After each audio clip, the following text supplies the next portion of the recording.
নমস্কার বন্ধুরা। আজকের গল্পটা এমন একটা জমকালো গল্প যা শুনলে তোমাদের রক্ত গরম হয়ে উঠবে।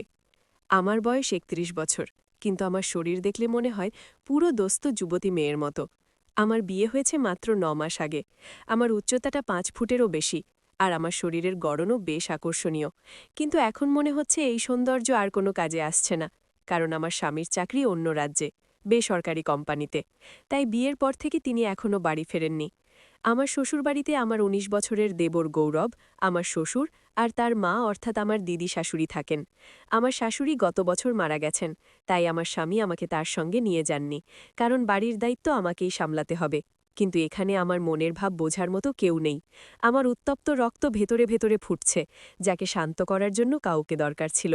কিন্তু আমার স্বামী গত ৪ মাস ধরে বাড়ি ফেরেননি, তাই আমি এখন বেশ অস্থির আর তৃষ্ণার্ত হয়ে পড়েছি। তখনই আমার নজর পড়ল আমার দেবর গৌরবের দিকে। তার উচ্চটা আমার চেয়ে কিছুটা কম, শরীরও আমার চেয়ে হালকা, কিন্তু তার ঘোড়া তার শরীরের তুলনায় বেশ বড়। গৌরব এখন কলেজে বেসরকারি ভর্তি নিয়েছে, তাই এই দিনগুলোতে সে বাড়িতেই থাকে।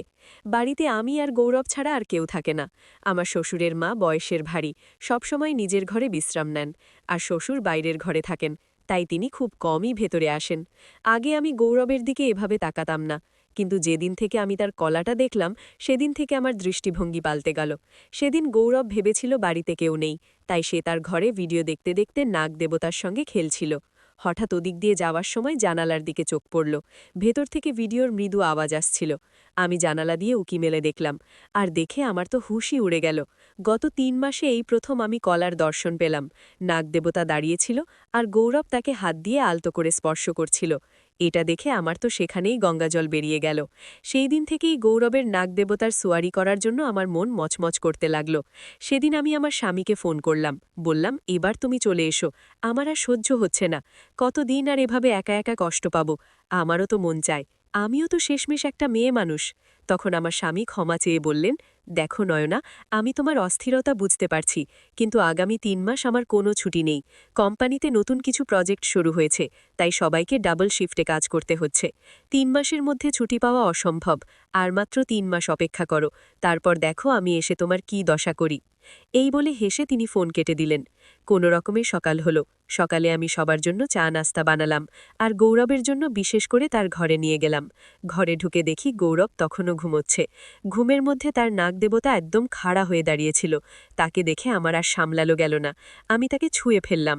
নাগদেবতাকে ছোঁয়ার সঙ্গে সঙ্গে আমার শরীরে যেন বিদ্যুৎ খেলে গেল। কিন্তু তখনই দেখলাম গৌরব জেগে গেছে আর আমার দিকে তাকিয়ে আছে। আমি তাড়াতাড়ি পিছিয়ে গিয়ে বললাম, দেবরজি, এবার ওঠো, সকাল হয়ে গেছে। গৌরব আমাকে গুড মর্নিং বলে মুখ ধুতে চলে গেল, আর আমি সেখানেই বসে ভাবতে লাগলাম, হয়তো গৌরব দেখেনি। এরপর গৌরব তার ঘরে ফিরে এলো, আর আমরা দুজনেই দেবর ভাবি হিসেবে গল্প করতে করতে নাস্তা করতে লাগলাম। হঠাৎ আমি পেটে ব্যথার অজুহাত দেখিয়ে জোরে জোরে কাঁদতে শুরু করলাম। গৌরব হকচকে জিজ্ঞেস করল, কি হলো ভাবি, তুমি এত কষ্টে কেন? আমি বললাম, গৌরব, জানি না কেন সকাল থেকে বারবার পেটে ব্যথা করছে। গৌরব বলল, একটু অপেক্ষা করো ভাবি, আমি পেটের ওষুধ এনে দিচ্ছি। আমি ইচ্ছে করেই পেটে ব্যথার অজুহাত দিয়েছিলাম, যাতে গৌরবকে কাছে টানতে পারি। তখন আমি তাকে থামিয়ে বললাম, গৌরব, পেটের ওষুধ তো আমি আগেই খেয়েছি, তুমি বরং একটু আমার পেটটা টিপে দাও। গৌরব প্রথমে একটু ইতস্তত করল, কিন্তু আমার কষ্ট দেখে বিছানায় বসে পেট টিপতে শুরু করল। সেই মুহূর্তে আমার খুব ভালো লাগছিল। গৌরবের চোখও এদিক ওদিক ঘুরছিল। হঠাৎ শ্বশুরির আসার শব্দ পেলাম। আমি গৌরবকে বললাম, ঠিক আছে গৌরব, আমি রান্না করতে যাই, আজ তোমার বাবার বাজারে যাওয়ার কথা। এরপর আমি রান্নাঘরে গিয়ে খাবার তৈরি করলাম। শ্বশুর আর দিদি শাশুড়ির জন্য খাবার পরিবেশন করলাম। রান্নাঘরে গৌরবের জন্য রুটি বানাচ্ছিলাম, তখন গৌরব পেছন থেকে রান্নাঘরে এলো। আমি তাকে দেখে আগে থেকেই আমার শাড়ির আঁচল ফেলে দিয়েছিলাম।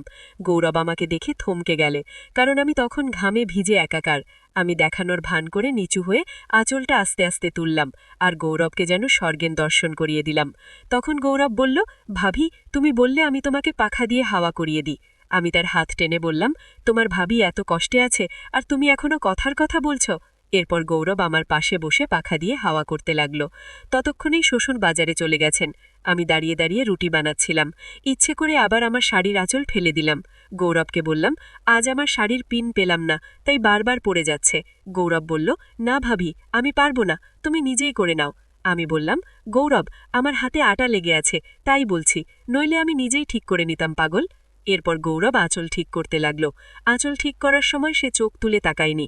গৌরব খুবই ভদ্র ছেলে, তাই কখনো আমার মনে হতো হয়তো আমি তার সঙ্গে ভুল করছি, কিন্তু আমার ভেতরের আবেগ এত তীব্র ছিল যে সঠিক ভুল কিছুই বুঝতে পারছিলাম না।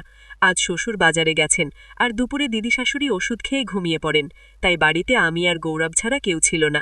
আমি মনে মনে ঠিক করেছিলাম আজ আমি গৌরবের নাগদেবতার দর্শন করেই ছাড়ব, কিন্তু গৌরব তখনও আমাকে সেরকম চোখে দেখছিল না।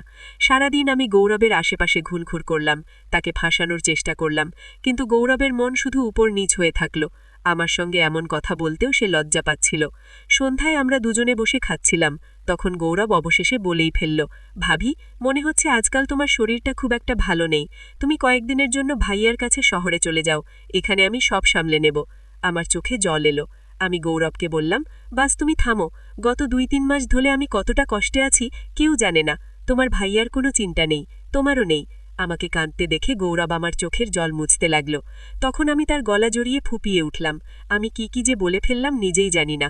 গৌরবকে বললাম, দেবরজি, তোমাকে দেখলে মনে হয় তুমি তোমার ভাইয়ার মতোই, তাই মাঝে মাঝে আমি তোমার আশেপাশে বেশি ঘুরে বেড়াই, প্লিজ এটা খারাপ ভেবো না।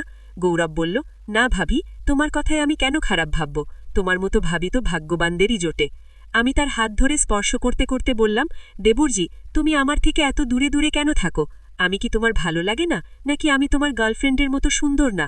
গৌরব বলল, না ভাবি, এমন কিছু নয়, আমার তো কোনো গার্লফ্রেন্ডই নেই। আমি তার কোলে মাথা রেখে বললাম, তোমার কোনো গার্লফ্রেন্ড নেই, তাহলে আমাকেই তোমার গার্লফ্রেন্ড বানিয়ে নাও, কেন এত কষ্ট দিচ্ছ? তুমিও তো তোমার ভাইয়ার মতোই, না সে আমার কথা শোনে না তুমি। গৌরব বলল, কিন্তু ভাবি, তুমি তো আমার ভাবি, ভাবির সঙ্গে এমন কিছু করা তো ভুল।